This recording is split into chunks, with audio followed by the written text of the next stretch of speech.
What's going on, everybody? It's Rocco with Rocco's Modern Survival. I'm back again with another video. Today we're talking about mealworms versus superworms. Which one is better? Which one should you do? Which one takes longer to go from beetle to egg to worm to pupa, all that good stuff. How many eggs per, and what will happen if you mix them. Okay, so starting off, we have superworms inside this area right here. They're hiding under the food. They're eating up a zucchini. They love it. Superworms, they take 4 to 15 days in the egg cycle. They take 6 to 9 months in the worm cycle. And in the pupa cycle, they take 6 to 15 days. And in the beetle cycle is 2 to 3 months. Okay? They lay 500 eggs. And you should harvest those eggs every 2 to 4 weeks. So that means you should be sifting this out every 2 to 4 weeks, or taking the beetles out every 2 to 4 weeks and putting them inside something new so they can start laying more eggs inside of another system. All right? And then you can have 500, or you can have a couple of thousand eggs inside an area like this right here. You could have, a couple thousand eggs in here. If you remove the beetles every 2 to 4 weeks and put them inside of another container. You then take, after the worms hatch, after the eggs hatch out of the worms, after the worms hatch out of the eggs, there we go, you want to take this and then you want to sift it through so you don't lose any eggs, and then you're not losing any worms. But then you sift all this oats and poo and stuff like that out, and then put more new oats back in, and then let the worms do their cycle again. So they'll go from the worms to the pupa to the beetle. All right. They take a long time, though. They take months compared to mealworms. Mealworms go from eggs in 1 to 2 weeks, worms 1 to 4 weeks, and then the pupa stage 8 to 10 weeks, and then the beetle stage is 1 to 3 weeks. Okay.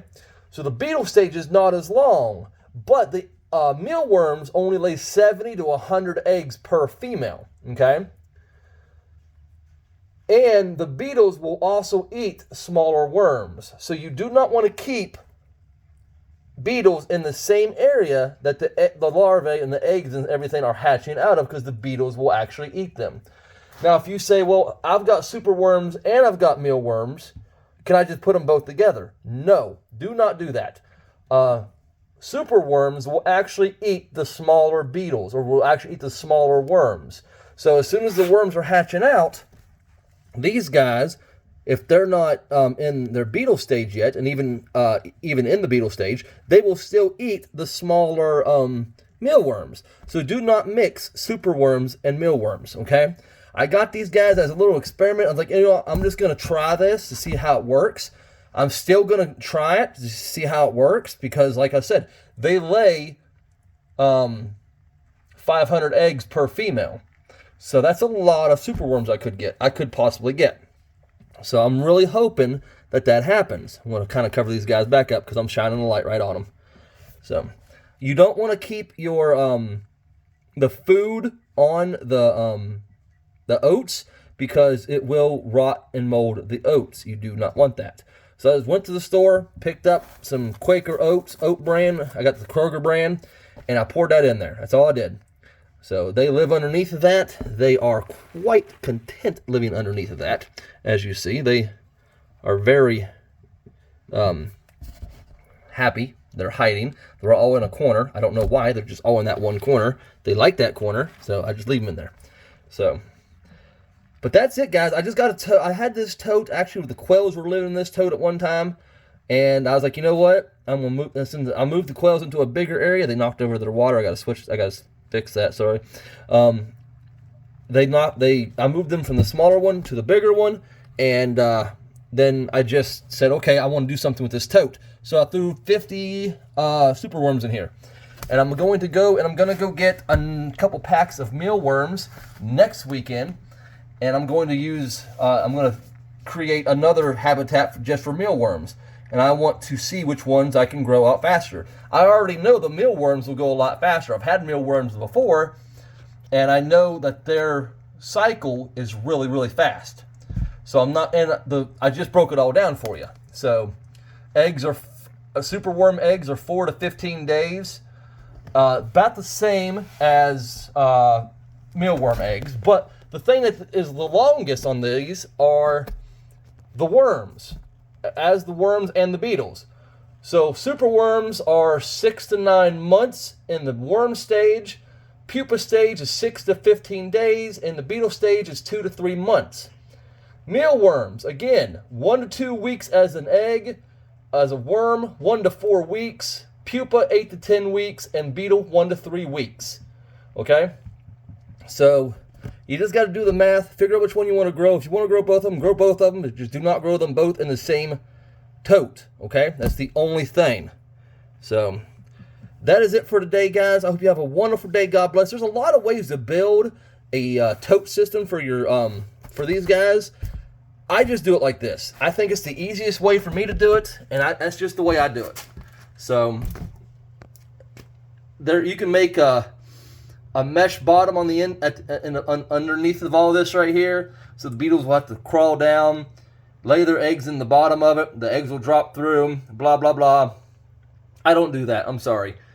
I do it this way because I don't want to lose any eggs, and I feel like whenever I'm sifting, I'll be losing eggs, and I just don't like doing it that way. So I wait for everyone to hatch out. I move beetles. And I think it's a little easier for me that way. It may not be easier for you guys that way. It's just easier for me. Moving the beetles into another area so they can actually be popping out more eggs. That's kind of how I do it. And then I leave them in there until they die. And then, because the beetles will only last 1 to 3 weeks. And they're only popping out eggs every 2 to 4 weeks. So they're going to die in the other container, so I don't even worry about it that much. But that's it for today, guys. I hope you have a wonderful day. I hope you learned something. We finally hit 500 subscribers. I'm so happy. Another 500 more, we got 1,000, you know? As a single parent, as a lot of you all out there are single parents, trying to have extra income is the biggest thing. Whenever your ex doesn't provide child support or nothing like they're supposed to. I know you all understand how that goes. It's a pain in the butt. I work all the time. I do overtime as much as I can. I'm trying to get a degree right now and trying to better our future. So I'm hopefully going to be a substitute teacher here soon. I got to go take a test to be in the classroom. And after that test to be in the classroom, I've got another 3 months, and I'll have my paraprofessional degree. So we're working hard on this. I'll get a nice pay raise out of that, and then I'll be able to be inside classrooms. And I really enjoy the kids that I work with, so it helps. And so I feel like I'm where I'm supposed to be finally. So I hope you have a wonderful day. God bless. I'll see you on the next video. And if you're checking out this video, make sure you go back and check out my chicken tracker video. We built a brand new chicken tracker the other day. Or I built it today. But the way the video's coming out, it's going to be the other day for you guys. So I'm making these 2 videos in the same day. So, all right, you have a wonderful day. I'll see you on the next video. Hit that like, subscribe, notification bell. Let's get to 1,000 subscribers. And we're almost there. All right. Love y'all.